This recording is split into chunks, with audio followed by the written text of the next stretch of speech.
Bonjour à toutes et tous, merci énormément pour votre présence ce soir pour cette première édition des CNAM Talk. Je suis vraiment ravie de vous accueillir ce soir au CNAM Auvergne-Rhône-Alpes. Alors pour ceux qui ne me connaissent pas, je suis Amélia Pradel-Cotte. Mon mari est là, donc je vais faire une petite mention spéciale. Je suis l'adjointe au directeur régional du CNAM Auvergne-Rhône-Alpes. Et nous lançons ce soir le premier CNAM Talk avec notre invité très spécial que je vais vous annoncer dans quelques minutes. Alors tout d'abord, qu'est-ce que c'est le CNAM Talk? C'est un nouveau format de conférence. Inspirer, transmettre, partager, ce sont les trois mots-clés de ce nouveau format que nous allons partager avec vous ce soir. Le CNAM Talk, ça a pour objectif de donner la parole à des personnes inspirantes, au parcours atypique, qui ont des choses à nous raconter et qui surtout vont nous amener à nous poser des questions, nous interroger sur notre façon d'agir sur le monde. J'espère que vous ressortirez de cette première expérience avec des réponses à vos questions, des conseils, des idées pour agir sur le monde. C'est un beau programme. Alors, notre premier invité est Johan Stuck, un ancien gros fumeur, sédentaire, bringueur, qui décide un jour de chausser une paire de baskets et de reprendre sa vie en main. Et en quelques années, il devient un athlète élite parmi les meilleurs Français. Il enchaîne les records personnels, les performances sportives de haut vol, du bitume à la dune, en passant par les sentiers. Il est venu nous raconter ce soir son histoire, son parcours atypique, sa métamorphose physique et mentale grâce à la course à pied, mais aussi sa reconversion professionnelle, multifacette. Il est venu nous partager sa vision du métier d'athlète, ses engagements et sa quête d'équilibre. Je vous remercie d'accueillir chaleureusement notre invité, Johan Stuck.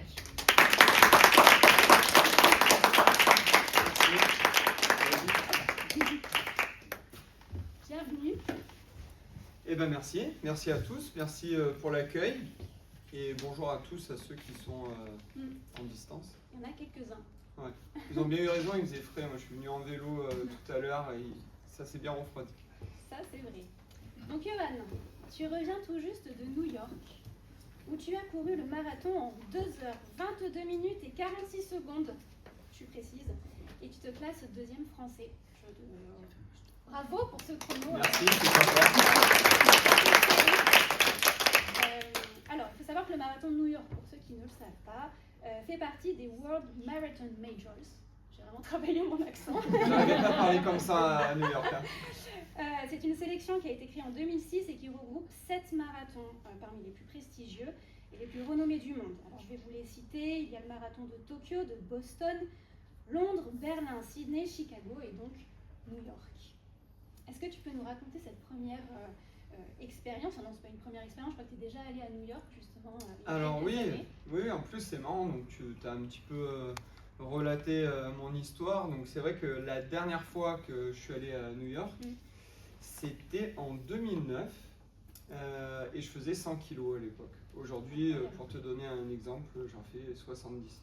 Un petit peu plus parce que j'ai fait ma coupure et je me suis mais ouais, voilà. New York, c'était ma première fois en tant que coureur. Donc tu parlais des majors également, des majors. Les majors. J'ai fait Londres en début d'année et je voulais faire un très beau temps.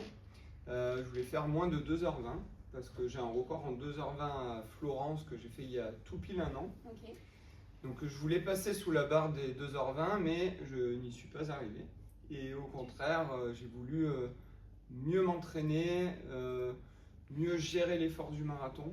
Parce qu'on aura le temps d'en parler, mais l'effort du marathon est quand même très particulier et sa préparation également. Donc c'est quand même très long de préparer un marathon. C'est plus difficile que dans le trail, donc pour les courses en montagne, où c'est plus ludique, je trouve, pour le trail. Donc c'est pour moi ce qui est le plus dur dans un marathon, c'est la préparation et pas le jour J. Et là, écoute, il y avait le flow pendant cette course-là. J'ai vraiment savouré le moment, même si pour certaines personnes c'est courir vite, parce que c'est à peu près, c'est un peu plus de 18 km/h de moyenne. Mais du coup, ouais, tout était réuni. La population, il y a quand même 2 millions de personnes au bord des rues. Oui, une ambiance de folie, je crois. Il y a 60 000 spectateurs et il y a une ambiance incroyable. Okay. Et après, il y a la grandeur de New York. Ouais. C'est vrai que tout était réuni, le temps était parfait, même s'il y a eu des inondations quelques jours avant. Non, c'était génial. Une belle expérience. Ouais. Du coup, maintenant, là, tu es quoi? Tu es en récupération? Alors, je me suis permis de faire ma coupure derrière. Okay. Qu'est-ce que c'est une coupure pour... Alors, une coupure, c'est 15 jours où je ne fais rien. Okay. Donc, je vais uniquement me déplacer à vélo pour aller au travail. Okay. Bon, j'habite pas très loin, donc ça va. Et sinon, après, je reste... J'essaye de rester dans le canapé, mais c'est difficile parce que j'ai toujours besoin d'être actif. Alors, pas que dans le sport, mais un petit peu surtout, on en parlera aussi. Oui, on en parlera. Mais vraie coupure, et là, cette semaine, c'est la reprise progressive. D'accord.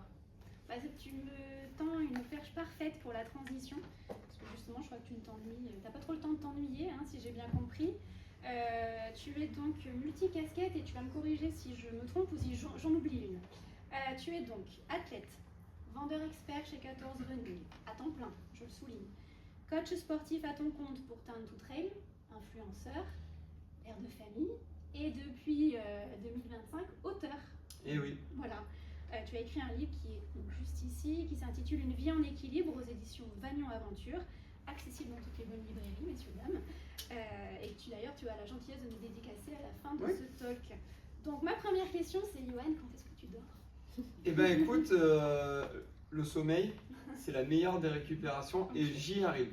Parce que je me lève assez tôt le matin, parce que comme tu l'as dit, je m'entraîne tôt le matin. J'ai un contrat à 39 heures au travail, sur la base. J'en fais des fois un petit peu plus, mais j'aime faire ça. J'ai ma fille, ma compagne, l'écriture du bouquin, mais en fait j'essaie de tout organiser afin d'être bien et de pouvoir bien le partager surtout, parce que c'est important. Pour moi c'est important d'amener ma fille à l'école, de partager un mercredi avec elle. Tu vois, aujourd'hui je suis très fier parce qu'on a fait son entrée, sa préparation, et de voir si elle pouvait être prise dans un collège juste à côté de chez nous, et elle s'est très bien débrouillée. C'était comme un entretien, tu vois, c'était encore plus stressant que ce qu'on est en train de faire tous les deux, tu vois. Et elle s'est super bien débrouillée, j'étais présent, et voilà, ça c'est ma fierté aussi.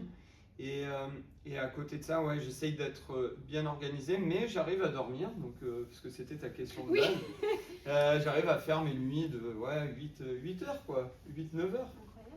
Bon, t'as pas d'enfant en bas âge. Ça, ben non, c'est vrai qu'au départ c'était plus compliqué, j'avoue. D'accord. Alors, ce livre, il nous raconte ton parcours de métamorphose, je mets les guillemets, puisque c'est le titre du livre, les défis personnels que tu as relevés, les victoires, les épreuves que tu as traversées. J'ai trouvé que c'était un livre intime, puissant, émouvant et aussi très factuel finalement, et qui lève le voile sur ta pratique sportive de haut niveau. Et moi, ce que je souhaiterais savoir, et j'imagine que ceux qui sont venus t'écouter ce soir se posent aussi comme question, c'est qu'est-ce qui t'a poussé à prendre la plume pour raconter ton histoire? Ouais, du coup, je voulais un petit peu relater tout ça. C'est vrai qu'on parlait des réseaux sociaux juste avant, donc c'est une de mes casquettes. Donc de la création de contenu, alors j'essaye de le faire comme je peux. Mais en fait, les réseaux sociaux, ça reste du virtuel. Et je trouve qu'un livre, c'est physique et ça se transmet. Donc j'ai voulu expliquer cette histoire. Ça fait longtemps que j'avais cette idée en tête.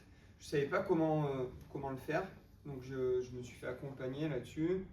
Et lors d'un voyage à Hong Kong pour un trail, j'ai rencontré une personne qui m'a aidé en fait à le faire, où on a vraiment collaboré là-dessus. Quand tu dis une personne, c'est un Cécile Bertin. Alors c'était pas ghostwriter comme on en parle maintenant, parce qu'il y avait vraiment un vrai échange, c'est-à-dire que on se téléphonait, elle écrivait, je reprenais, on retravaillait là-dessus. Ouais, c'était vraiment une vraie co-construction, et même avec la maison d'édition derrière pour les relectures, les réécritures. Enfin, ça a vraiment été un travail d'équipe. Mais comme dans tout, principalement au travail, il faut savoir être bien accompagné et savoir déléguer les bonnes tâches. Et c'est ce que j'ai fait là-dessus, et forcément, bah, ça a marché. Et ça m'a permis aussi bah voilà, cet accompagnement m'a permis aussi de prendre confiance et peut-être, tu vois, d'écrire un deuxième livre dessus, ce que j'ai déjà commencé, mais de manière maintenant autonome. Ah, très bien. Voilà. Donc tu développes aussi des compétences d'écriture. J'essaye. Je vais les ajouter à Ouais, ma c'est ça. question. Pour un prochain Knam Talk. Ok, donc l'idée de ce livre, c'est de, si je reprends tes mots, l'envie de laisser une trace, en tout cas de formaliser les choses avec un bel objet qui tient dans le temps. Et à qui s'adresse ce livre? C'est pour ceux qui te suivent déjà? C'est pour ceux qui ont envie de changer de vie? Bah, c'est un petit peu tout le monde. C'est pour les gens, en gros, qui n'osent pas passer le cap en se disant oh, c'est trop tard ou je n'y arriverai jamais. Pour donner un exemple à tout le monde, moi j'ai commencé à courir quand je faisais 100 kilos, je fumais une trentaine de cigarettes par jour.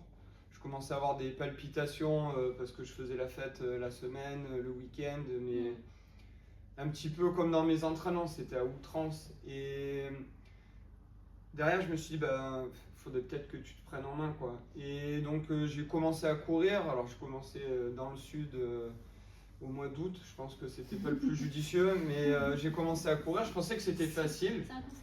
Et je me suis rendu compte que c'était pas si facile que ça.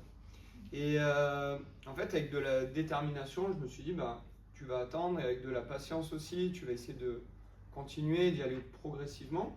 Et c'est ça qui a marché. Et grâce à ça, mon mode de vie a changé. J'ai découvert les légumes, parce que je pensais que c'était que les pommes de terre qui existaient, mais du coup, j'ai découvert les légumes, la soupe. Et en fait, j'ai changé petit à petit.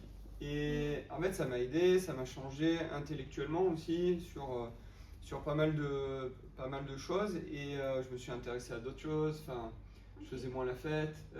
En fait, je relate tout ça où bah, j'ai des amitiés qui ont changé, j'ai rencontré de nouvelles personnes, j'en ai perdu d'autres.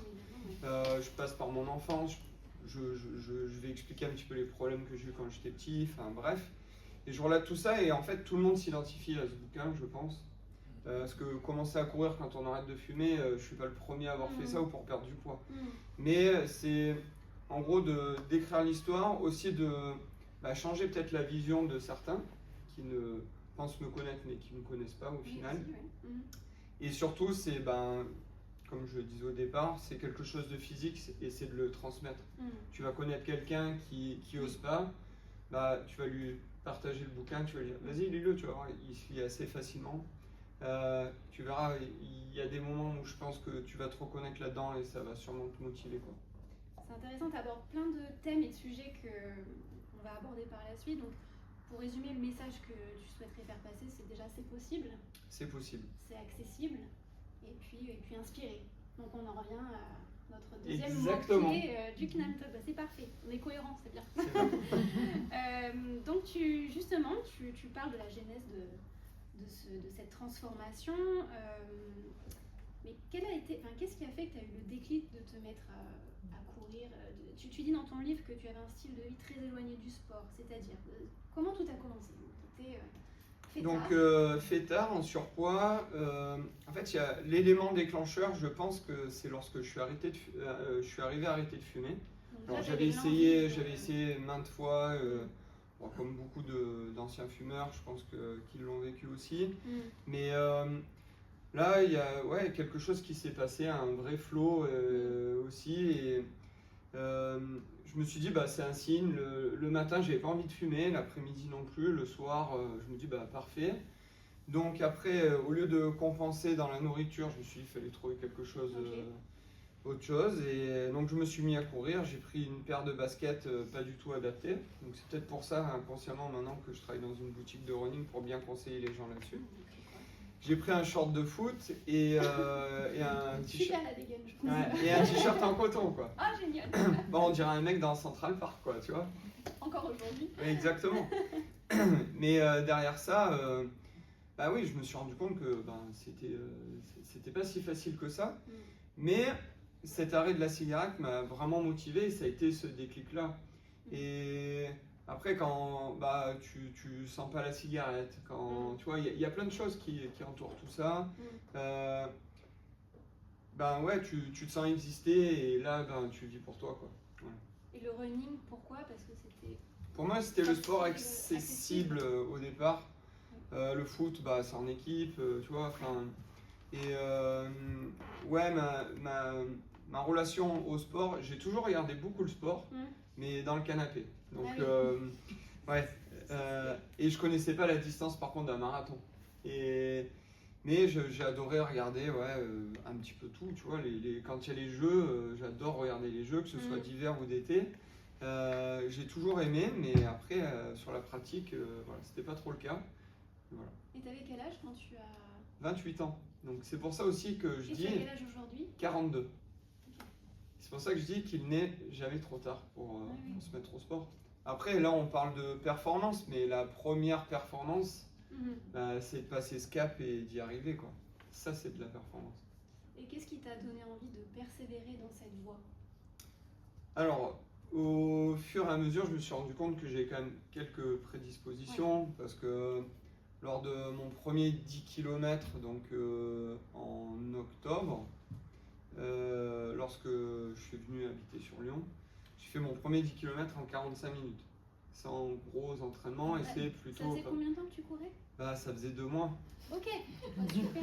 Je sais pas vous, mais moi ça me frustre un petit peu. Ça fait des non, années j'avais que perdu je un cours, petit peu, j'avais perdu un petit peu de poids quand même non, mais 45 depuis. minutes, Et en fait, le but, c'était pas une recherche de performance pure sur le chrono, c'était sculpter un peu le corps. Donc j'allais plutôt à la salle comme je fondais. Après, courir un petit peu, découvrir Lyon autrement, mais voilà, ça a débuté comme ça. En t'entendant, je trouve qu'il y a un vrai cercle vertueux, c'est-à-dire au plus tu courais, au plus tu avais envie de courir, au plus tu gagnais en musculature et en... Ouais, ça, mais par contre, j'ai pas voulu passer trop de cap parce que donc je me renseigne toujours quand j'entame quelque chose et je voyais par contre des gens un petit peu trop focus running, tu vois. Et je voulais pas rentrer dans ce cercle-là, au contraire, je voulais bien le partager. D'ailleurs, j'ai commencé à courir avec ma compagne qui, elle, reste dans ce mode-là, à se dire, moi je fais ça voilà, pour garder physique, plaisir, entretien. Mais derrière, c'est vrai que j'ai commencé à faire 2 sorties, 3 sorties, rentrer dans un club donc pour être bien accompagné. J'ai essayé de me documenter à droite et à gauche, mais je me suis dit que dans un club, je gardais aussi ce petit côté collectif qui manque quand tu cours toujours tout seul. Et c'est là où j'ai appris ce qu'était le fractionné pour les plus initiés. Mais ouais, c'est comme ça que je me suis rendu compte qu'il y avait peut-être quelque chose à creuser. Puis ça m'aidait bien à côté. Lorsque je suis arrivé sur Lyon, j'ai débuté en travaillant sur des marchés. Et donc j'avais une amplitude horaire les après-midi qui était large, donc ça me permettait de faire ce que je voulais. Et c'est là où l'aventure a vraiment débuté. Et à ce moment-là, est-ce que tu as quand même rencontré quelques difficultés ou à l'inverse des sources de joie et de motivation? Un petit peu tout, hein, comme tout, c'est-à-dire que... tu es humain, tu es normal. Exactement.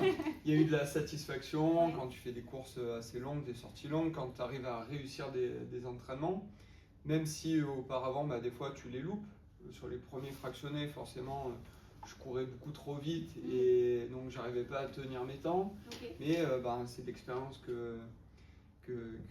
qui rentre et après, petit à petit, je commençais à mettre un dossard pour faire certaines courses et je voyais que mon classement s'améliorait petit à petit. Donc ça c'est une source de motivation. Source de motivation, mais forcément derrière, ça m'est arrivé d'avoir des petites gênes, des blessures, comme tout le monde, parce que c'est un sport quand même suffisamment traumatisant. Et oui, après, des fois de la fatigue, des blessures, des entorses. Et comment tu faisais pour justement dépasser ces écueils-là, pour aller... continuer d'avancer dans cette voie, cette professionnalisation? Toujours être bien accompagné. Bien accompagné. Donc ça passe sur tout ce qui est médical. Avoir des bonnes semelles orthopédiques par exemple. Je passe un petit message parce que quelqu'un il a présent dans la salle serait dans ce domaine-là. Un bon ostéo, un bon médecin qui te suit aussi, qui est au courant. Il faut dire que pour le médecin par exemple, on peut pas prendre tout ce qu'on veut comme médicament, surtout quand tu fais du haut niveau. Donc il faut savoir, tu vois, par exemple, alors c'est l'anecdote du jour, parce que je suis allé chez l'ophtalmo aujourd'hui, et puis alors ça faisait 4 ans que j'y étais pas allé. Ma vue a pas mal baissé, parce que comme tu l'as bien dit, j'ai 42 ans. Ah, je sais pas où tu l'as dit. Et donc au final, il me prescrit des gouttes, et là je le vois aller sur le site de l'AFLD, donc c'est le site de la lutte contre le dopage. Je lui dis, ah, vous allez là-dessus. Je lui dis, ah, vous êtes au courant? Il me dit, oui, je suis au courant de qui vous êtes, il me dit. Donc c'était très drôle. Oui, donc il sait les enjeux.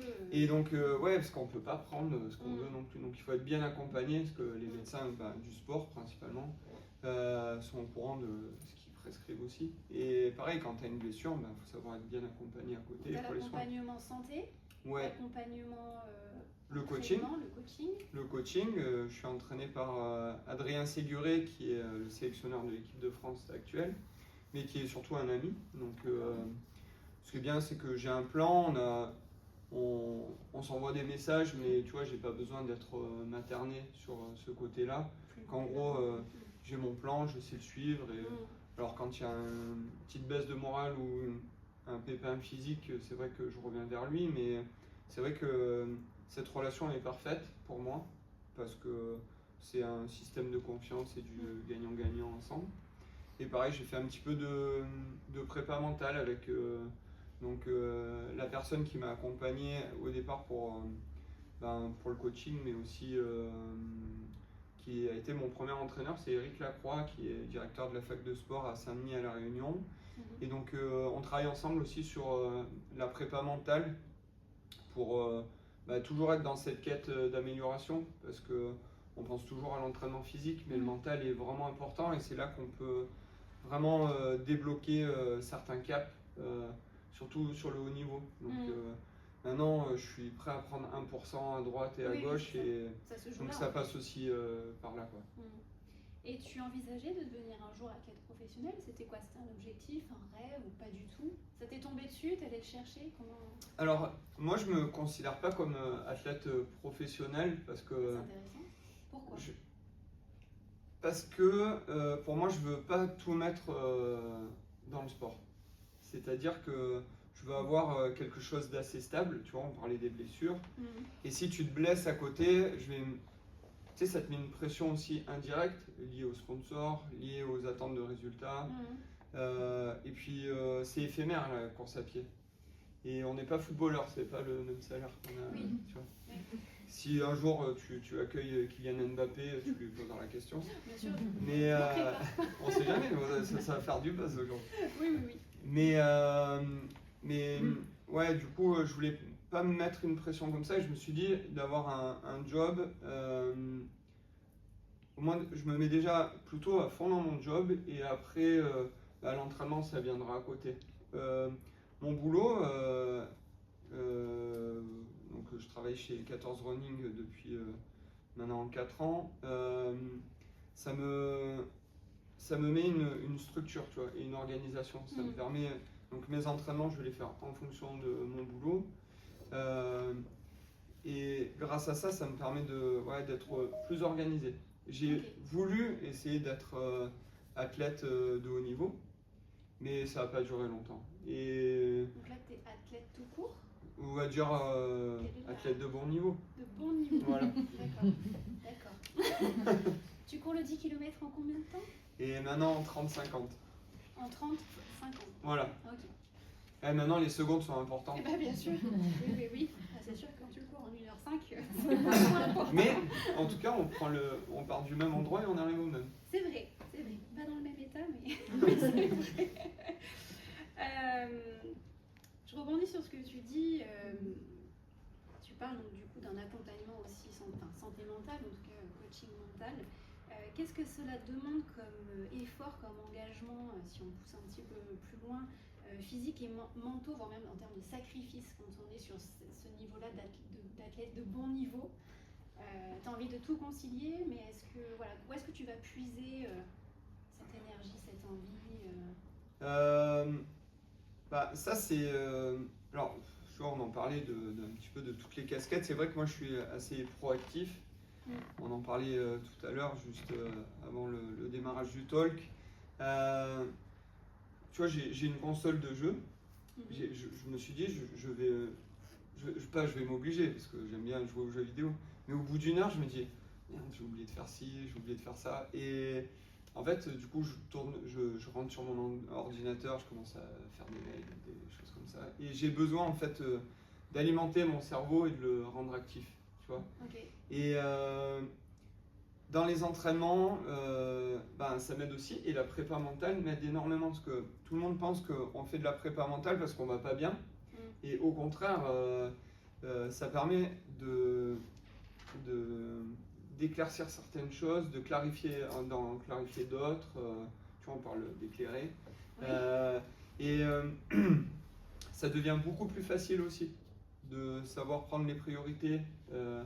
Et ça m'a permis aussi d'évoluer, de faire tout ça, tu vois. Et avec la prépa mentale, donc j'ai travaillé sur ce qui s'est passé dans mon enfance. On a bossé sur certaines choses, où j'avais des blocages sur certaines choses et où il faut que j'évolue aussi.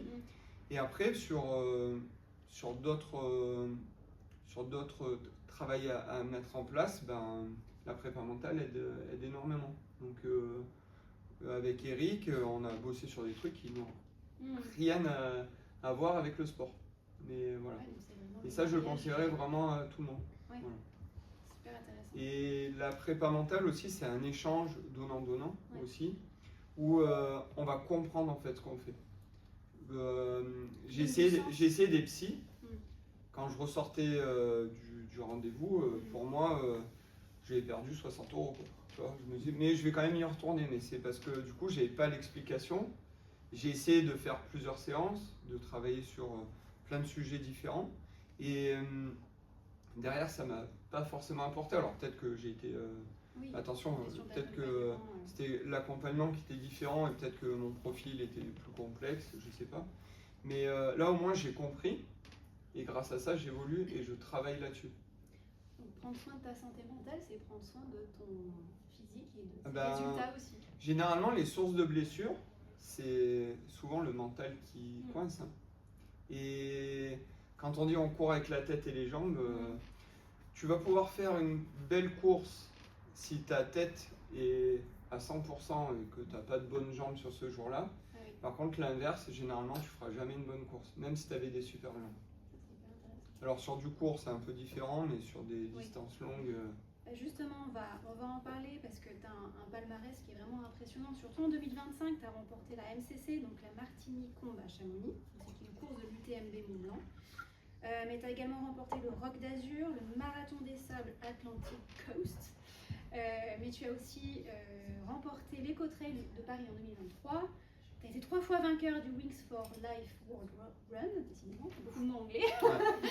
Enfin bon voilà, et ceci c'est une liste qui est non exhaustive. Est-ce que c'est habituel dans le milieu de la course à pied d'avoir justement un profil comme ça aussi polyvalent, de passer du trail à la course sur route? Ouais, c'est pas très fréquent, c'est vrai. Et ouais, j'aime bien me présenter quand on me demande sur quelle distance je cours ou ce que je fais. Ouais. Donc j'aime bien dire que je cours sur toutes les surfaces et toutes les distances, tout simplement. Et pourquoi ? Parce que je me lasse pas comme ça. Okay. Et par contre, alors je vais pas faire une distance courte sur route et derrière faire un ultra trail par exemple. Non, après j'ai vraiment une programmation de course que je travaille en amont quelques mois auparavant. Ça c'est intéressant. Comment tu organises ta saison ? Pour un plan type, début de saison je vais faire les crosses. Parce que la début de saison c'est quand ? Ça démarre dans un mois quoi. Ah, ouais. Fin d'année. Ouais. C'est contre-intuitif. Ouais, c'est vrai. Donc démarrage des crosses. Donc les crosses c'est des courtes distances, généralement dans la boue, donc pour que ce soit plus rigolo. Ah oui, bien sûr. Là je sors énormément de ma zone de confort. Okay. Parce que du coup plus tu vieillis, on va dire, pour schématiser un petit peu tout, tu as une meilleure endurance, mais tu as moins de niaque, on va dire. Mais tu as la niaque du vieux, donc c'est plutôt pas mal dans la tête. Mais tu as moins l'explosivité, on va dire, qu'un jeune. Ouais. Mais donc je vais faire les crosses pour sortir de ma zone de confort et aussi remettre à plat mon ego, tu vois. Okay. Parce que, voilà. Ouais, on te challenge sur cette... ouais, exactement. Et puis généralement je gagne pas les crosses. Ouais, il y a un gros niveau et c'est ça qui est bien. Donc j'aime bien me confronter aussi à la concurrence. Ok. Et après, généralement, je vais plutôt faire une course sur route, un marathon par exemple. Et là, je vais attaquer par des courses nature ou du trail roulant, comme un éco-trail de Paris par exemple, Ok. le trail de Roulant, Saint-Jacques. c'est qu'il n'y a pas beaucoup Roulant, de il n'y a pas dénivelé. trop de dénivelé, c'est pas très technique. Ok. Et après, derrière, je vais m'attaquer plutôt au trail, donc en faisant plutôt un travail très spécifique avec beaucoup de dénivelé, principalement en descente, pour habituer mon corps à casser de la fibre musculaire. Mais au moins, j'ai des très bonnes bases au départ de vitesse et Ok. le cardio est très bien travaillé. Et après, je fais un petit peu l'inverse, c'est-à-dire que je reviens sur une préparation plutôt route, marathon, et je finis fin de souvent, saison, tu veux ouais, dire. je Ok. finis souvent l'année par un marathon ou une Saint-Élion, qui est une course très connue sur Lyon, entre Ouais. Saint-Étienne et Lyon. Et il y a un format que tu préfères, il y a un format dans lequel tu es le plus à l'aise, tu es le plus performant. Alors on voit que cette Sauf pas année, les crosses, j'ai si été, j'ai bien ouais, compris. on voit que cette année j'ai été plutôt performant sur des formats de courses de 40 km. Donc Ok. ça a été la MCC, une des courses de l'UTMB, le marathon de New York. Mhm. Le Roc d'Azur, c'était 50 km aussi. Et là, sur 80 km, je suis plutôt assez à l'aise. Donc voilà, entre 50 et 80, ça me va plutôt bien. Mhm. Mais maintenant, j'ai envie de changer. Ok. Et donc j'ai envie de partir sur des plus longues distances.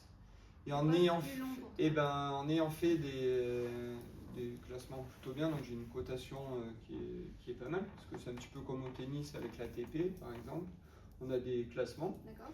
Euh, Tu gagnes donc, des points au fur et à mesure. exactement, en fonction des courses et en fonction de tes classements. Ok.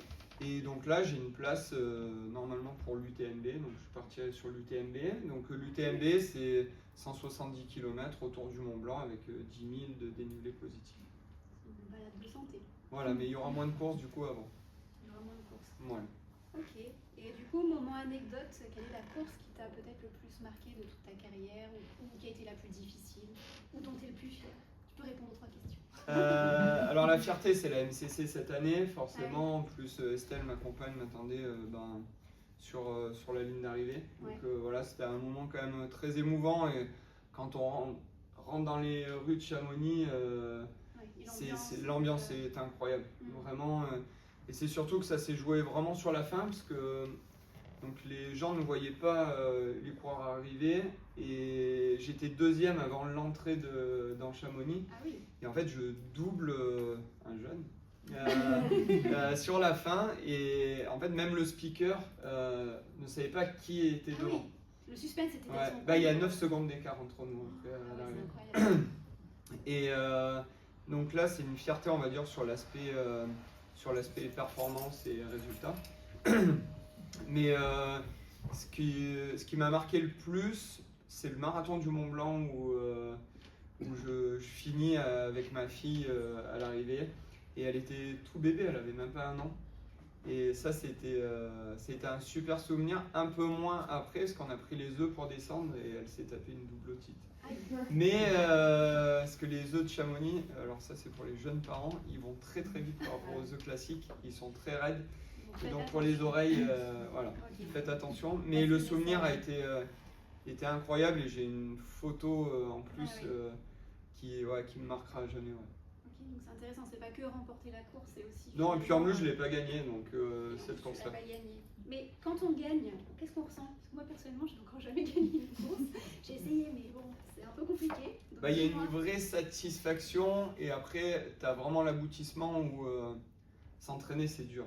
Tu vois, je m'entraîne 15 heures, on va dire environ, alors de course à pied, parce que je fais 15 heures par semaine. Par semaine, je fais environ 150 km par semaine.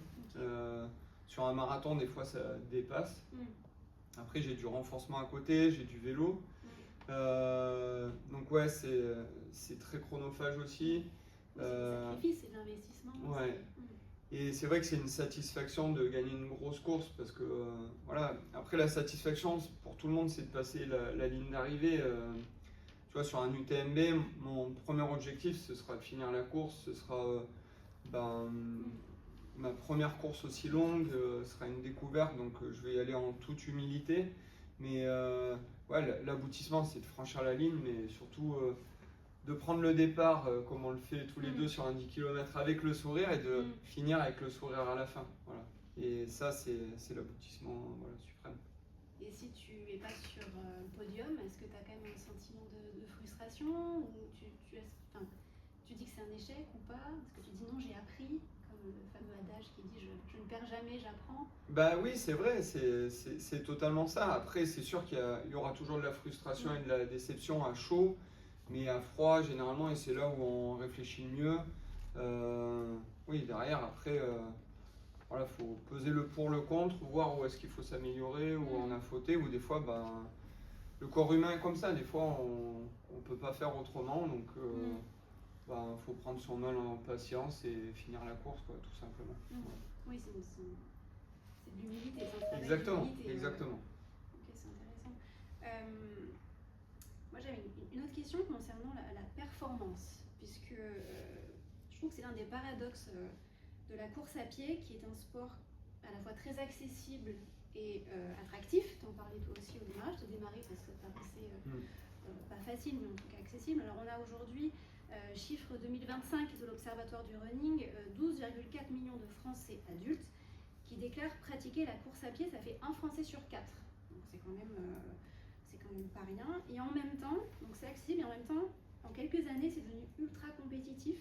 Parce qu'il y a un enchaînement de records toujours plus impressionnants les uns que les autres. J'en ai deux à vous citer, mais qui sont juste des exemples. Donc le marathon de Chicago, il y a Kelvin Kiptum, excusez-moi pour le nom, j'essaie de bien le prononcer, qui en 2023 a franchi la ligne d'arrivée en 2 heures, 0 minutes et 35 secondes, ce qui fait à peu près 21 km/h. Un marathon 21 km/h, c'est quand même assez impressionnant.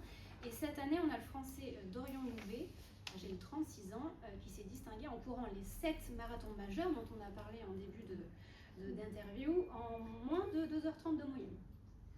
Et ouais, voilà. Dorian a fait quelque chose d'exceptionnel. J'étais avec lui au départ du marathon de New York, et ouais, c'est exceptionnel. C'est surtout que donc sur tous ces marathons majors, ce qu'il faut préciser, c'est qu'il y en a certains qui sont quasi l'un après l'autre. Ah oui. T'en as un où tu as, je crois, 5 ou 6 jours d'intervalle. Donc d'enchaîner quand même 2 marathons et d'avoir un cumul en tout dans les 2h30, c'est quand même... En plus, ils sont pas à côté. Ouais, il y en a un qui était, je crois que c'est Londres, et l'autre après Boston, ou je sais plus. Mais déjà, ouais, c'est à l'opposé, il y a le jet lag, le voyage. C'est quand même pas mal ce qu'il a fait, et dernièrement, entre Chicago et New York, je crois qu'il y avait 3 ou 4 semaines. Oui. C'est pas beaucoup. Donc comment on fait pour être... Enfin, c'est quoi pour toi la performance aujourd'hui? Comment, en tant qu'athlète de bon niveau, je reprends tes mots, tu gères ça? Alors, Keptoum, c'est quand même exceptionnel parce que, alors, malheureusement, il est décédé parce qu'il a eu un accident il y a un an, un peu plus d'1 an. Lui, je pense qu'il pouvait passer déjà sous les 2 heures. Parce que c'est un mec en plus quasi qui débutait, on va dire, dans le marathon, et je pense qu'il avait des années devant lui. Mais ça, c'est vraiment la performance ultime. Mais après, il y a des performances, notamment en trail, quand on voit Kilian Jornet qui a quand même enchaîné 82 sommets des Alpes à plus de 4000 en plusieurs jours, alors que le record était sur plus d'une année. Donc, il a tout lié par la force de ses jambes. Donc, à vélo, il y a des performances, ouais, maintenant. Alors, il y a les nouvelles technologies, mais après, il y a aussi cette ouverture au nombre de participants. Donc, je trouve que maintenant, on arrive à découvrir maintenant de nouvelles pépites. On le voit avec des jeunes, s'ils arrivent à durer dans le temps, parce que la plupart des jeunes sautent trop d'étapes et se blessent, mais par contre ne reviennent plus. Mais ouais, les performances en plus avec les nouvelles technologies de chaussures, alors notamment sur marathon avec l'intégration maintenant des plaques carbone et l'évolution des chaussures qui sont de plus en plus légères et durable, ouais, les records vont être battus pour tout, quoi. De toute façon, on le voit de partout, quoi. Oui. Maintenant, peu importe le sport, il y a la préparation aussi qui est différente. Sur de la préparation physique, ouais, ça s'est vraiment professionnalisé. Avant, les coureurs à pied sur marathon faisaient plus du 200-250 km par semaine, mais ils faisaient que ça, quoi. Ils faisaient pas de vélo, ils faisaient pas de muscu, et là on se rend compte que les grands marathoniens font tous de la muscu. Alors c'est pas de la muscu comme on peut se l'imaginer, c'est pas avec beaucoup de force, mais c'est vraiment très travaillé. Il y a un boulot aussi en amont avec des kinés, avec des physios pour encore plus être fort dans la gestuelle. Enfin, tout ce travail maintenant. C'est intéressant. En fait, dès le débarrage, tu disais qu'il faut être accompagné. Ouais. Et finalement, il y a l'accompagnement aussi technique, technologique. Quand on voit un ancien champion qui était Zatopek, donc ça a été un coureur qui a gagné toutes les distances lors de Jeux Olympiques. Il s'entraînait dans sa baignoire à mettre son linge sale et à faire la machine à laver en courant dans sa baignoire, tu vois. Et il courait tout le temps en Rangers pour avoir des chaussures lourdes aux pieds. Lui, il s'entraînait de cette manière-là. Et là, on voit l'évolution maintenant. Ouais, voilà. Oui, c'est un peu modernisé. Exactement.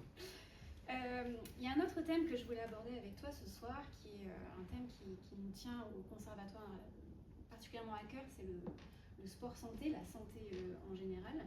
Et on parle beaucoup de l'activité physique comme un allié de la santé physique, mentale. Mais les chercheurs et les chercheuses de l'Institut du cerveau, que tu dois connaître, s'intéressent également aux mécanismes qui font du sport un véritable partenaire de santé cérébrale et à tout âge de la vie. Donc là, c'est le moment un peu scientifique de la soirée.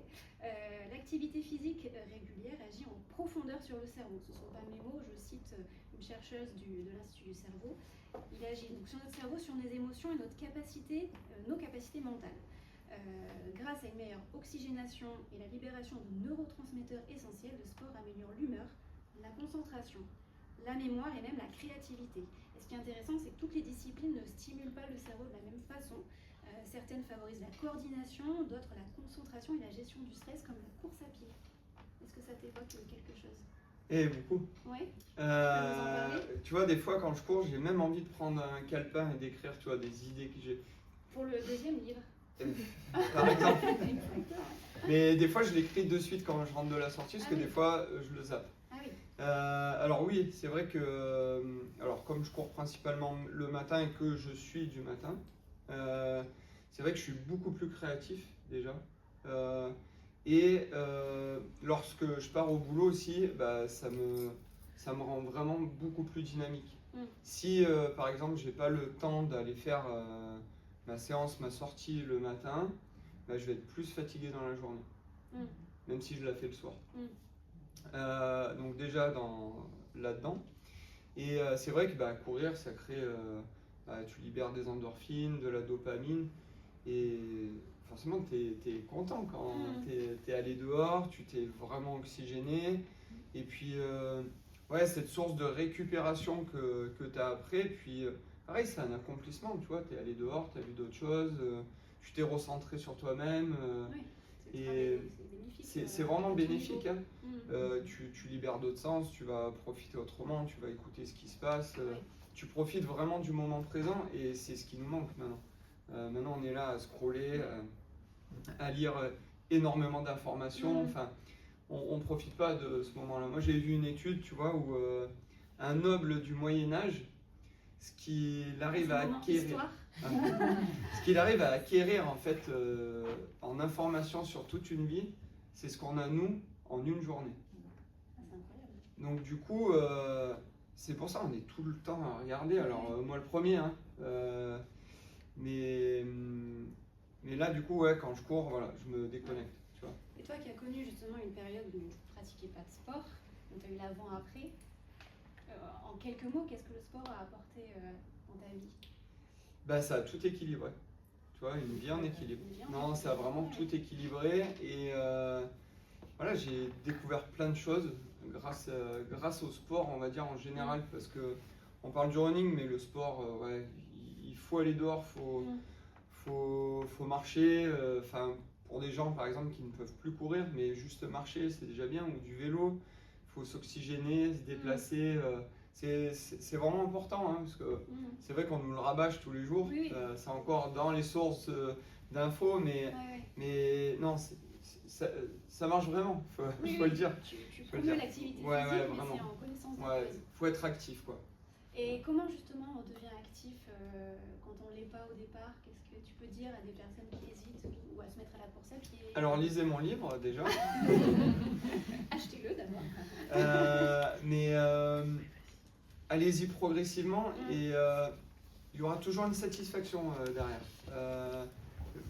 Vous allez, ça va être dur au départ, mais voilà, avec un peu de détermination, de la pugnacité, ça fonctionnera et surtout, faites-vous confiance, quoi. C'est la confiance et derrière on se sent mieux. Et faites-vous accompagner. Faites-vous accompagner. Et comment tu intègres un programme d'activité physique dans des semaines très chargées? Toi, tu es le parfait exemple puisque tu enchaînes, tu as des multi-casquettes, des multi-engagements. C'est quoi? C'est la rigueur, l'organisation, l'envie aussi, j'imagine, qui doit être le moteur de tout ça. Ouais, c'est un petit peu tout. C'est sûr que quand il pleut, des fois tu dis, aller faire ma séance, c'est pas forcément facile. Alors moi, je pars du principe où il fait toujours plus mauvais derrière sa fenêtre. Donc, et c'est vrai qu'une fois qu'on y est, on y est. Et c'est vrai qu'au final, c'est pas la cata non plus. Et puis le jour de course, je me dis, je vais pas demander à ce qu'il ne pleuve pas, tu vois, ou qu'il fasse pas froid le jour de la Saint-Élion. C'est accepter déjà les conditions. Accepter les conditions, et c'est vrai que l'organisation, c'est la base pour tout. Parce que si on veut lier une vie de famille, le côté professionnel, l'entraînement, et puis après, il n'y a pas que la course à pied dans la vie, donc il y a... Le renforcement musculaire. Ouais, il y a d'autres hobbies, et puis après, pareil, d'aller boire un apéro, c'est pas très grave non plus, parce que des gens, après, rentrent trop dans ce cercle fermé. Mais oui, l'organisation, ça passe par le travail, forcément, qui doit normalement un petit peu contrôler tous.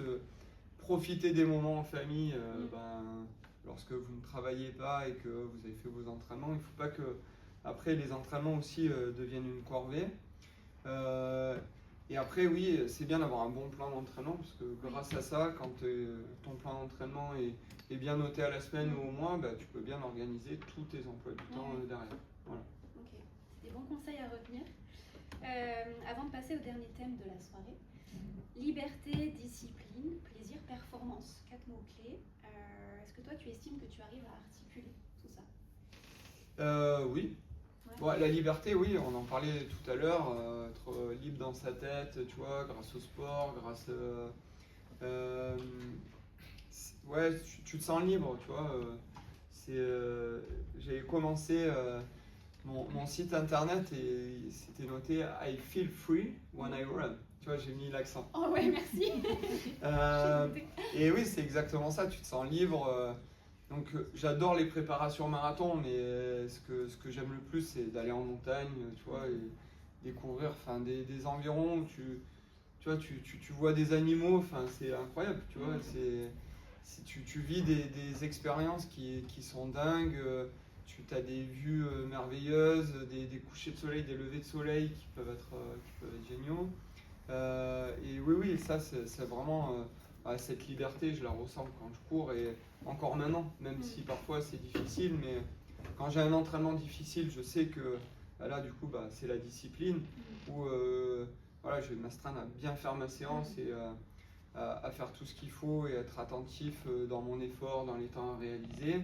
Mais après, parce qu'on n'a pas toujours des entraînements difficiles, on a des sorties quand même sympas, et quand c'est des allures très cool, c'est là où je vais profiter le plus, et c'est là où je me dis profite vraiment. Voilà, pour pas non plus être surchargé après à chaque fois de contraintes, quoi. Voilà. Donc on a parlé de la liberté et de la discipline. C'est ça. Et ensuite, le plaisir, oui. Sous-jacent à tout ce que tu le plaisir, ouais, c'est un petit peu l'ensemble de tout là, par contre. Où, en fait, c'est le fondement. S'il n'y a pas de plaisir. Ouais, puis j'ai du plaisir donc dans tout ce que j'entreprends aussi. Donc, et c'est là où on devient plus dynamique aussi dans ce qu'on fait, plus actif, plus... Oui, c'est un bon moteur. Ouais, c'est le meilleur moteur. Et donc le titre de ton livre, c'est Métamorphose. Moi, ça m'a intriguée, ce champ sémantique. Pourquoi pas transformation ou changement? Pourquoi tu as choisi le terme de métamorphose? Parce qu'il y a eu beaucoup de changements, notamment la barbe, parce que quand j'ai commencé à courir, je n'avais pas la barbe. Ouais. Métamorphose physique. Physique. C'est ça, ok. Bon, par le poids aussi, 30 kilos en moins, et la métamorphose d'avoir une vie plus rangée, plus organisée, moins dans d'énormes excès, parce que ça m'est arrivé où je ne retrouvais plus ma voiture des fois parfois. Alors il valait mieux, c'était bien. Oui. Mais non, il y avait... je m'en sers du coup maintenant. On dit souvent qu'il faut pas regarder, tu vois, dans le passé, pas regarder en arrière. Mais au contraire, moi, je me souviens d'où je viens et c'est vrai que c'est important. Et grâce à cette métamorphose, je peux dire que au départ, je me suis construit tout seul, tu vois. Je pars avec pas grand-chose, à part avec le gros soutien de ma maman, j'en parle beaucoup dans le livre, où elle a essayé d'être très dure avec moi parce qu'elle m'a élevé toute seule. Et grâce à elle, ouais, elle m'a inculqué des valeurs que j'essaye de mettre en place maintenant. Et voilà, donc cette métamorphose, c'est un petit peu général, physique, mental. Symbolique. Ouais. Alors, le dernier thème de cette interview, de cette soirée, elle va concerner un sujet qui nous, au CNAM, nous intéresse particulièrement puisqu'on est là pour former tout le long de la vie, donc ça va être la reconversion professionnelle. Puisque tu as un parcours passionnant de reconversion sportive, physique, mais également, et c'est peut-être moins connu, tu as aussi opéré une reconversion professionnelle il y a déjà presque 20 ans. Ouais. Pas besoin de le redire à chaque fois. Et c'est très intéressant à analyser, je trouve que c'est aussi une belle source d'inspiration. Ta capacité à t'adapter, à te renouveler aussi, décidément, aussi professionnellement. Donc aujourd'hui, quels sont les métiers que tu exerces? On en a cité quelques-uns tout à l'heure. Est-ce que tu dirais qu'ils sont tous complémentaires les uns des autres? Oui. Ouais, ils sont vraiment complémentaires. Donc mon principal job est donc d'être vendeur conseil chez 14 Running à Lyon. Donc ça a été déjà l'endroit où j'ai acheté ma première paire de running. Donc, qui s'appelait chez Spod. Donc pour les Lyonnais, c'est une boutique historique chez nous. Donc j'ai acheté, c'est une institution même. Donc j'ai acheté ma première paire de running chez Spod. Alors ouais, ça c'est vraiment la priorité comme travail pour moi.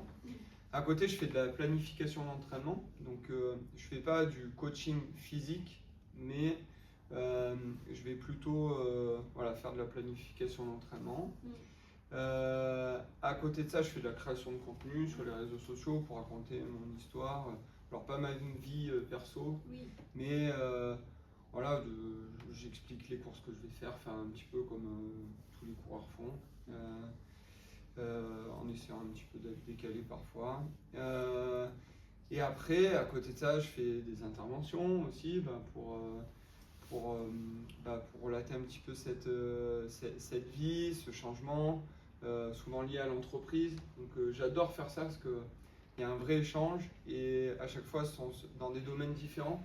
Donc pareil, il faut que je m'adapte et je trouve ça intéressant parce que je rencontre toujours des personnes différentes et moi j'adore les rencontres. Donc là, c'est encore une corde de plus que je me rajoute, mais ça me fait plaisir. C'est assez loin de ta vie d'avant, puisque je crois que tu as même été pizzaiolo à une époque de ta vie. Vendeur sur les marchés, on retrouve le thème de la vente. Ouais, alors j'étais toujours lié quand même à la vente, parce que j'ai fait des études là-dedans au départ. Ok, donc tu t'es formé plus sur le management au départ, mais je me suis retrouvé plutôt sur la vente directement, le contact toujours avec les personnes.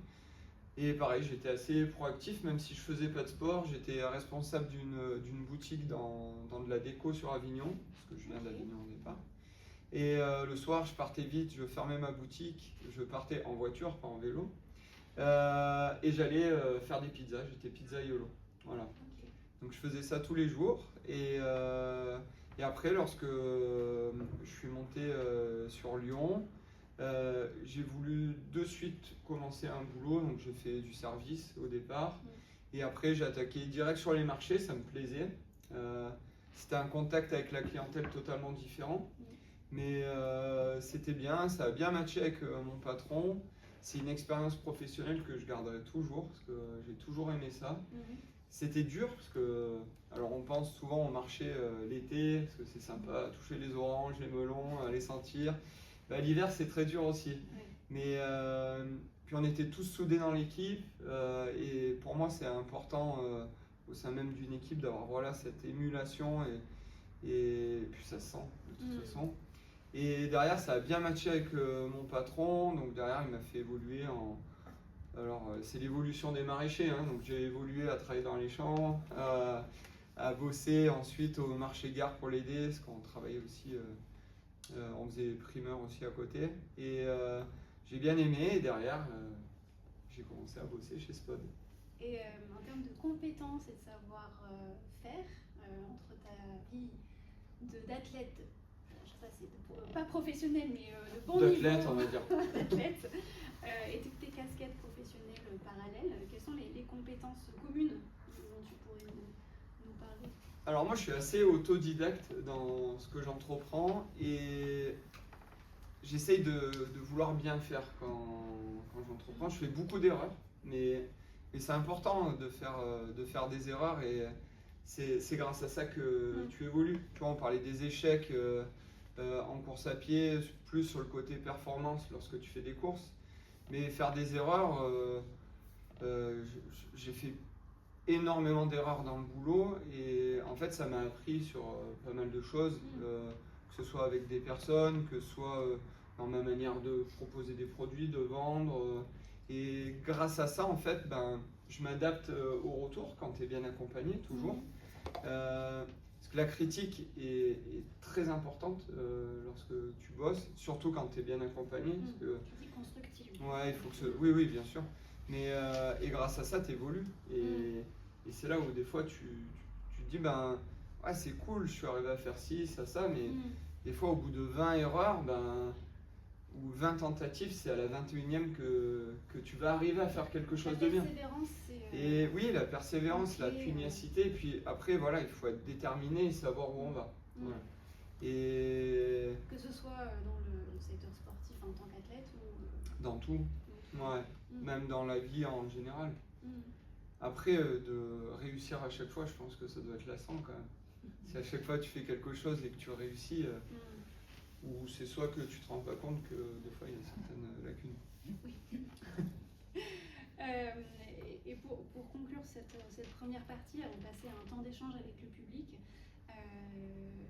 pour en revenir à ton livre, hein, qui est quand même la base de cet échange, tu réussis donc à trouver ton équilibre, notamment l'équilibre vie pro et vie perso. Comment? Et puis, qu'est-ce que tu dirais en mots de pré-conclusion, qu'est-ce que tu as appris en quelques mots de toutes ces expériences cumulées? Comment du coup j'arrive à... Comment tu trouves l'équilibre? Ouais, c'est avec les gens avec qui je suis, quoi. Okay. Du coup, ma compagne Estelle, c'est vrai qu'elle elle cadre pas mal de choses, tu vois. Donc déjà, d'anciens démons que j'avais, tu vois, je parle de l'alcool, par exemple. On est sur, c'est un profil qui est totalement différent du mien et on s'accorde bien là-dessus. Et quand tu es bien, ouais, dans une relation comme ça t'aide beaucoup aussi par la suite. Mais ça marche aussi bien, bah, voilà, dans le pro, dans l'amitié. C'est encore l'accompagnement. Ouais, c'est l'accompagnement qui est tu vois, l'amitié, quand tu fais confiance aux gens, c'est important de savoir faire confiance. Et c'est là où, du coup, bah ouais, tout est réuni, les planètes sont réunies en fonction de dans quel domaine tu es. Tu vois, c'est pareil, dans l'entraînement, je fais totalement confiance aux personnes qui m'accompagnent et ça match au final. Et ouais, j'ai mis du temps à me rendre compte de ça. Et là, maintenant, je trouve que ben, tout est bien ficelé. Et c'est grâce à ça que ben, cette année, j'ai fait une belle année. Voilà. Merci Johan. Merci.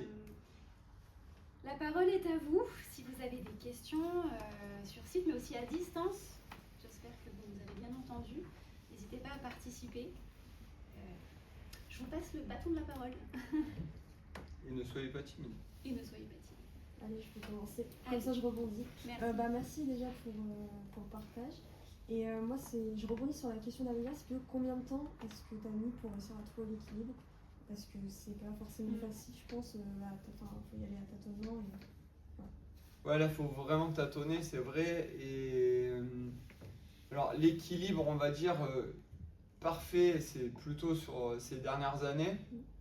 Après, je veux pas faire peur à tout le monde, parce que là, on parle d'années quand même. Mais c'est venu vraiment petit à petit. Et en fait, ça fait un petit peu l'effet tiroir. C'est-à-dire qu'il y a des tiroirs que j'ai ouverts, d'autres que j'ai refermés.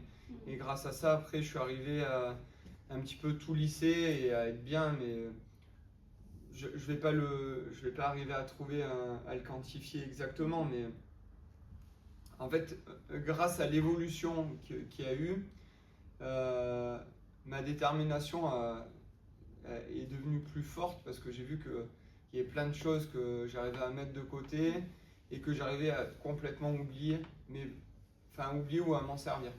Et après, derrière, ouais, en moins d'une année, en tout cas, ça s'est fait, quoi. Voilà. C'est grâce à la maturité. Mais oui, Des 42 ans. mais la sagesse, je préfère dire la sagesse.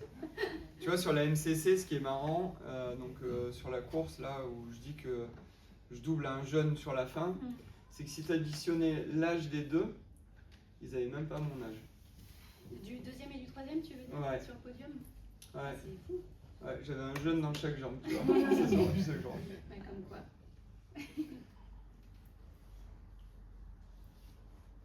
Et du coup, c'est quoi ta prochaine échéance, sauf les crosses on a compris qu'il allait bientôt arriver, mais la prochaine grosse échéance à venir, du coup, sur 2026? Alors, Mis à part l'UTMB.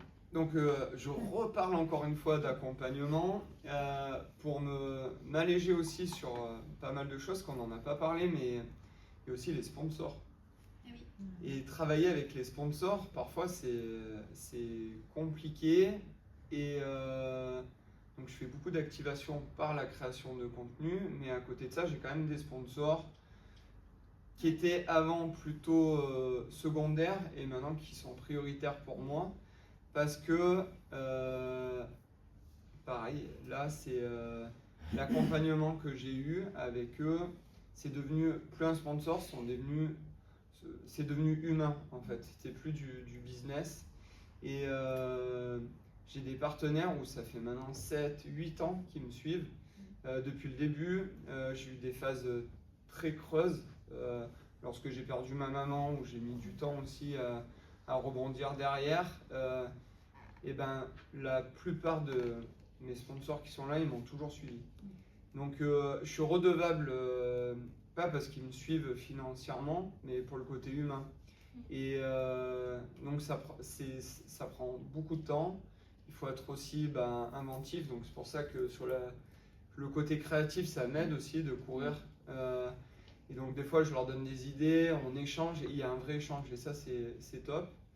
Donc du coup, pour revenir à la question au départ, là, j'ai fait appel du coup à une agence pour qu'ils puissent m'accompagner là-dessus, et que j'ai beaucoup moins de boulot vis-à-vis de ça.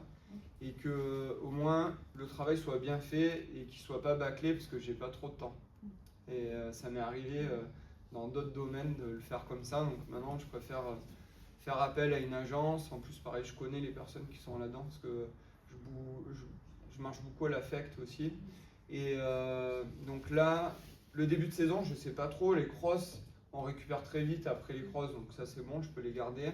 Soit je pars déjà sur une distance longue, 120 km, c'est la traversée de l'île de Gran Canaria, donc c'est la Trans Gran Canaria, avec beaucoup de dénivelé, donc je partirai direct sur du trail. soit rien à voir sur le marathon de Londres pour prendre ma revanche de l'année dernière. Donc là, c'est pas très grave pour l'instant parce que j'ai le temps de faire la prépa. Mais par contre, il faut que ça avance très vite. Et surtout, il ne faut pas que ça impacte sur mon boulot. Parce que voilà, je veux rester dans mon boulot. J'ai des prétentions par la suite. Je veux vraiment m'investir aussi là-dedans. Parce que, comme on l'a dit, l'équilibre et puis le running, ça reste aussi éphémère. Alors, on voit des coureurs qui performent encore plus âgés. Mais pour moi, ça reste secondaire. Éric Lacroix, du coup, on en parlait tout à l'heure, il a toujours répété, la course à pied, c'est la chose la plus importante des choses secondaires. Et pour moi, ça, je le garde. Et donc voilà, il faut que j'arrive à m'entendre avec le travail et avec l'agence et de voir les attentes de chacun. Donc en gros, moi, j'ai envie de courir sur les deux, donc ça ne me pose pas de problème, mais il faut que ce soit cohérent pour tout le monde et qu'on fasse surtout un bon travail derrière, quoi. Voilà. Après, je suis invité à faire le tour de l'île d'Oléron. Donc ça, c'est assez sympa. En plus, du coup, je faisais un appel dans la voiture, donc j'étais en main libre. Et du coup, j'étais en discussion avec le Claude Dartois, Claude de Koh-Lanta, pour ceux qui connaissent. Et donc, il sera présent sur la course. Et donc, j'avais ma fille qui était derrière, en disant « Ah, c'est Claude !» Et en plus, elle est fan de Fort Boyard. Et Claude dit « En plus, on pourra aller visiter Fort Boyard. » Alors là... Du coup, elle t'a mis en top priorité.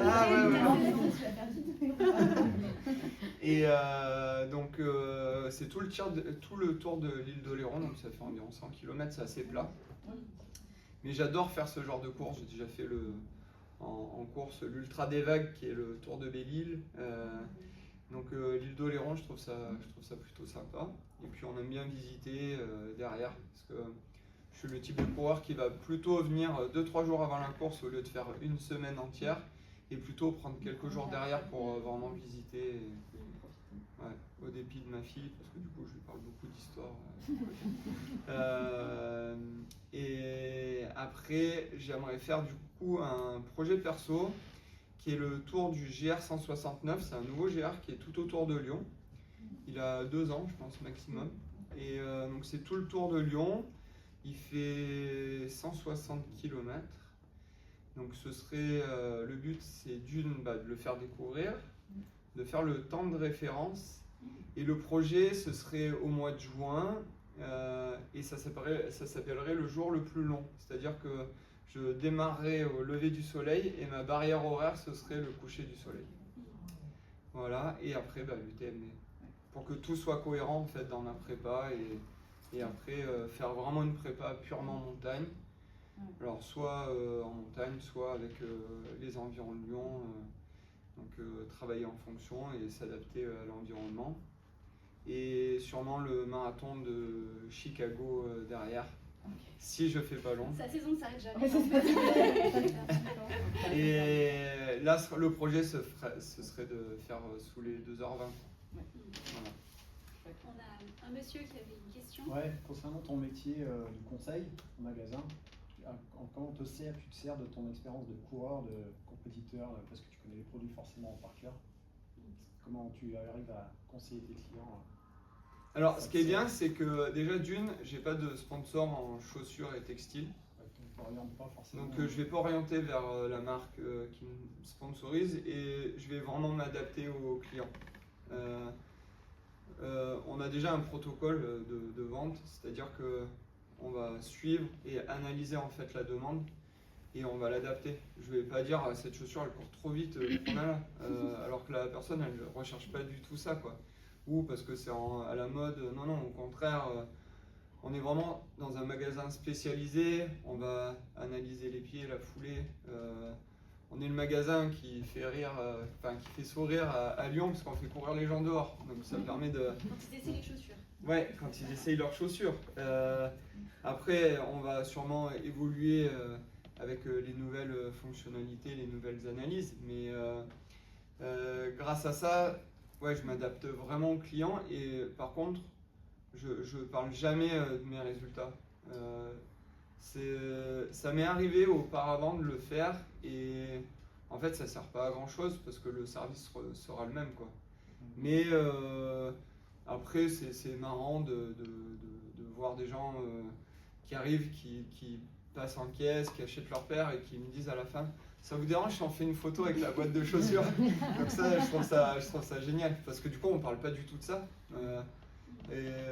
Alors là en ce moment forcément j'ai eu des gens à la rentrée qui sont venus me voir pour me féliciter pour la MCC et là en ce moment il y a des gens qui juste rentrent qui disent ouais bravo je repasserai plus tard ou est-ce qu'on peut faire une photo, enfin c'est marrant mais non après je m'en sers pas et par contre ce qui est bien c'est que comme j'ai fait beaucoup de courses je peux vraiment savoir comment est la course et encore mieux proposer les chaussures quoi.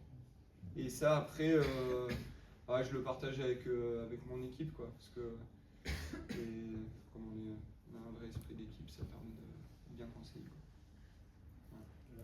Madame. Merci. Merci pour ta histoire. Merci. Je suis italienne. Je voudrais te donner une autre très belle idée parce que l'Italie n'est pas trop loin de la France.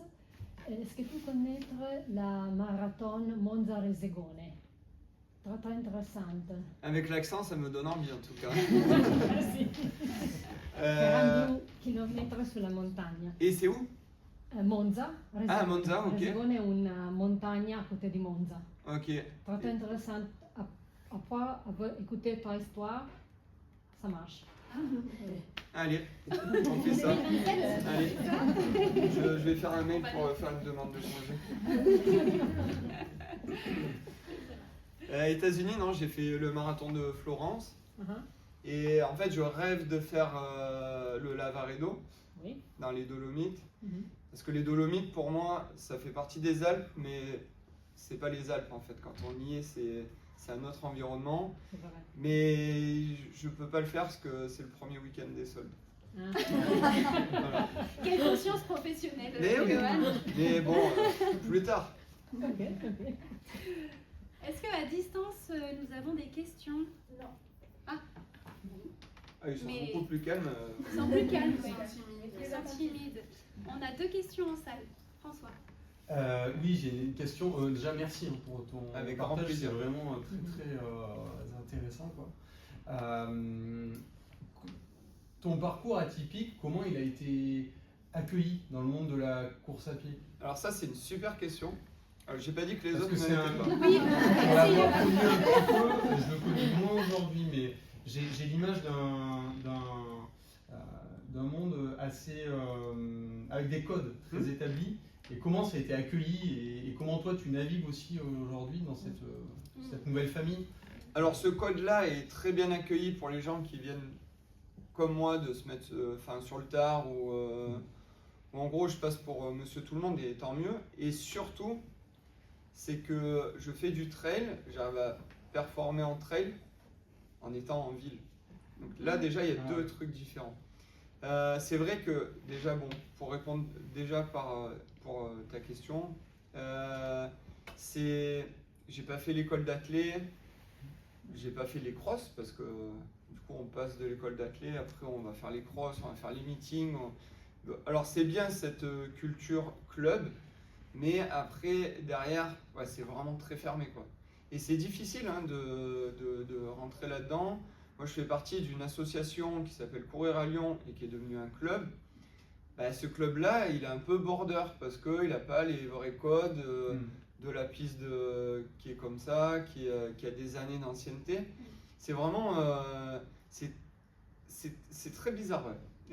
Et ouais, l'accueil a été plutôt... je ne veux pas dire difficile, mais tu viens pas de l'école d'athlé, quoi. Mais après, petit à petit, je trouve que les gens s'ouvrent de plus en plus là-dessus. Et pareil, c'est que tu viens de la ville, tu arrives à performer en montagne. Moi, ça m'est arrivé une fois où je courais avec un mec sur la 6000D, qui est une course sur la Plagne. Donc, on courait ensemble. Alors, comme la distance est longue, tu peux te permettre de parler. Et donc, on parle. Et à un moment, je lui dis, je viens de Lyon. Il m'a plus parlé. Il venait de Saint-Étienne. Et ben non, c'était. Alors j'ai rien contre Léo Savoyard, mais il venait de la yacht quoi. Et ouais, c'était dingue quoi. Et encore une dernière chose, c'est lorsque tu es sur les réseaux sociaux. Alors comme c'est un sport très élitiste, pour eux les réseaux sociaux, t'as pas le droit d'utiliser les réseaux sociaux, tu vois. Ça te décline. Moi j'entendais même des gens qui disaient bah au lieu d'être derrière son téléphone, il devrait s'entraîner plus, tu vois. Mais cette même personne, je me suis rendu compte que derrière, bah, les marques, elles ont commencé à lui dire mais il faudrait que tu fasses pareil en fait mec, parce que ton sponsor, lui il va peut-être avoir un sponsor égal au tien, c'est sûr qu'il n'a pas ton niveau, mais par contre il fait le job à côté. Et ce qui m'a fait le plus sourire, c'est que pour cette même personne, ils m'ont pris en exemple sur un écran en disant bah, vous voyez, il faut plutôt faire comme ça dans votre communication. Et ça c'était un régal, tu vois. T'as eu le sentiment d'être illégitime parfois? Ah totalement. Après des fois ça se valait, tu vois. Quand j'ai eu une petite période de creux où bah là je me considérais comme un athlète de haut niveau, mais au final j'avais pas du tout le niveau que je pensais. Et ouais, ça m'a fait plutôt réfléchir et à prendre du recul. Donc tu vois, ça c'est une erreur, mais du coup j'ai appris là-dessus et ouais ça m'a servi, ouais, ça m'a servi. Mais ouais, il y a des fois ouais, je suis passé un petit peu pour, tu vois, pour l'imposteur quoi. Oui. Mais après tant mieux, tu vois, ça permet, on vient pas tous du même moule, tu vois. Et au contraire, ça montre que, ouais, pareil, tout est possible. Et, tu vois, tu habites en ville, tu peux performer sur de la route, sur du trail, sur faire des réseaux sociaux, partager tout simplement, pas garder tout pour soi. Mais voilà. Et c'est important, mais voilà, c'est marrant pour la question parce que ça me remémore pas mal de choses, quoi. Je crois qu'on avait une Ah autre oui. question. Du coup, tu nous as parlé de ton déclic lié à ta transformation physique, ton déclic lié à ta volonté de changer du coup ton mode de vie. Et c'est quoi vraiment le réel déclic de te dire que je vais me mettre à nu, écrire un livre où je parle de mon passé et de comment j'ai pu réussir à changer tout ce mode de vie? C'est toi, tu as eu des demandes, peut-être ton entourage. Et une autre question en même temps, c'est quoi la sensation de se dire que tu laisses en gros une trace en motivant les gens, car j'imagine que tu as des retours, tu as des gens qui te remercient de les motiver. C'est quoi le sentiment quand tu lis ce genre de commentaires? Alors déjà pour la première question, là ça a été vraiment un travail vraiment personnel pour le livre. Et par exemple, ma compagne l'a lu pour la dernière relecture. Donc c'est-à-dire que elle savait pas de quoi en échanger, ce que je tapais. J'essayais de le faire vraiment de mon côté pour vraiment que ce soit vraiment intimiste comme le livre et que voilà, je me livre totalement. Et ça a été compliqué, hein, parce que je suis pas quelqu'un qui dévoile énormément mes sentiments, sauf quand des choses m'énervent. Mais par contre, ouais, sur le côté perso, je me livre pas beaucoup. Et là, donc, ça a été très compliqué, hein, parce que ouais, je parle de ma maman, de sa maladie, enfin, je vais pas tout dévoiler, mais j'ai très peu connu mon père. Il est décédé quand j'étais très jeune aussi. J'ai été élevé par ma grand-mère. Ma mère travaillait de nuit parce qu'elle était infirmière psy. J'ai commencé à prendre le bus tout seul. J'étais en CE2 et je faisais un trajet dans la nuit le soir tout seul. Je ferais jamais ça à ma fille, quoi.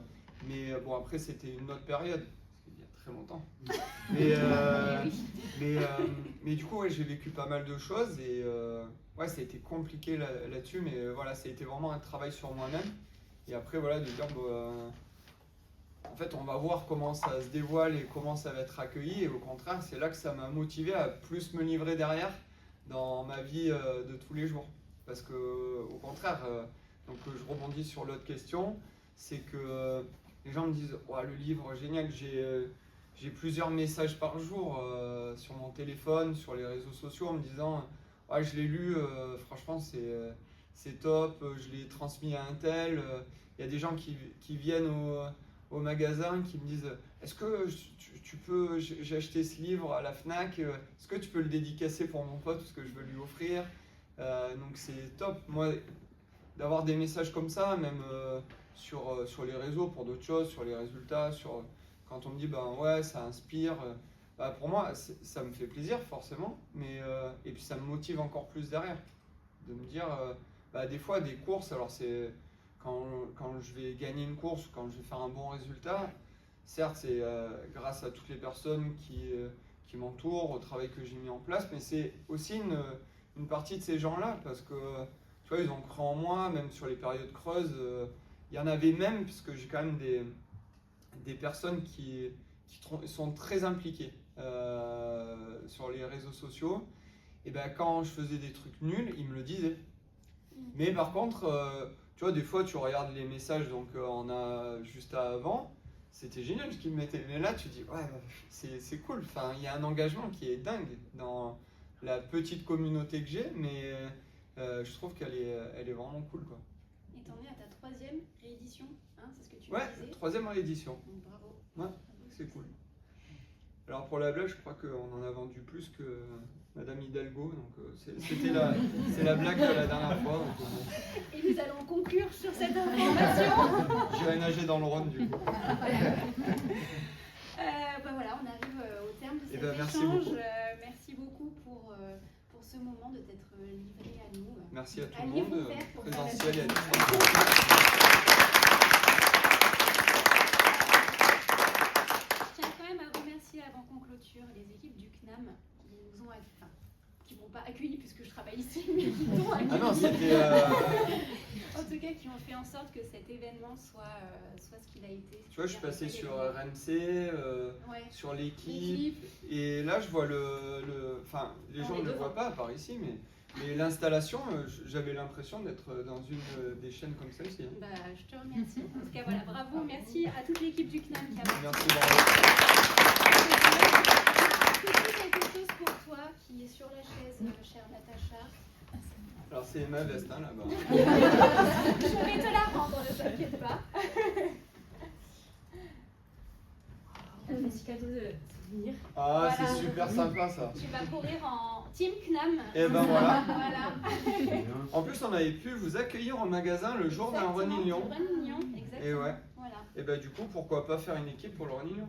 Ah oui. Comme ça, qu'on se fasse un 10 km ensemble. Oui, bah tu parles Là, de tu vent. peux pas dire non parce que je pense qu'ils ont pas coupé la caméra. Allez, c'est ton challenge que je Et ben voilà. Merci à tous. On passe à la dédicace si vous le voulez bien. Moi, je le veux bien. Toi, tu le veux bien. Il a pris quelques ouvrages avec lui. Voilà.